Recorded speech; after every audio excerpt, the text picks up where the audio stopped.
Computers. Computers are neat things. And this video is about them. Well, not exactly, but it is about them.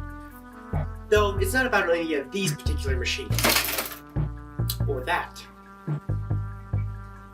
See, before the days of any of these machines, before this machine, or these, or even this, computers couldn't take up this little space.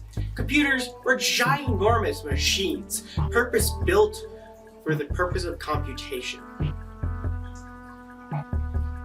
They took up rooms in massive areas, and so weren't very portable.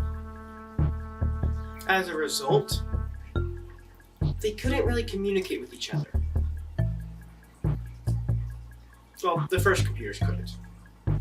But soon, they would be able to. Soon, a communication revolution would appear.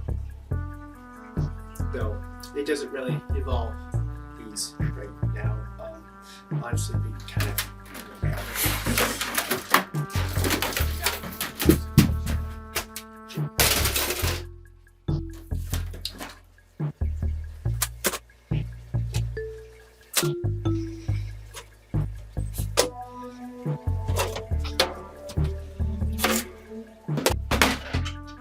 So, if this video isn't about those computers, what is this video about? Well, it's about this. Well, this is an example of it. This is an Ethernet cord. It's designed to network computers together. And how we got here is incredibly impressive, and what this video is about. The year is 1946. The first digital general-purpose computer is built, ENIAC. This brought forth the era of digital computing. As more and more computers were built, communications between them started becoming a problem. A contractor for the U.S. Air Force was one of the first organizations to take this problem seriously and wrote an 11-page memorandum on the types of computer networks that would be possible for military computers to communicate and the possibility of a nuclear war. This document is absolutely insane. The content is so similar to the basics of our own networks, and it was created in 1964. As always, that will be linked in the description below, or wherever you find this video. Hopefully you'll be able to find it. The first true implementation was the ARPANET. The Department of Defense created ARPA to research into advanced technologies. ARPA created the ARPANET in 1969 with 4 nodes coming online. The first test crashed the entire network with the letter G of the text login. This setback didn't stop the industrious scientist, though.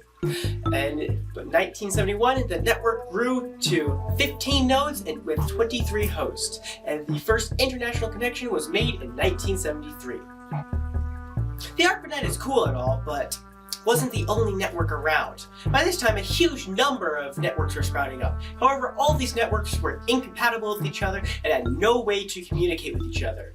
However, this would change soon.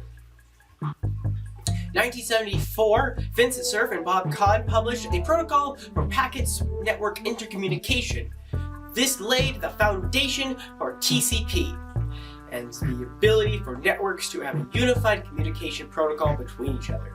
You might recognize TCP as TCP over IP, and its widespread use in current networking technologies. We fast forward to 1986, where the National Science Foundation creates the NSF-Net. The NSF-Net filled the gap of universities who couldn't connect to the ARPANET directly, as one had to have business directly with the government in order to connect to ARPANET.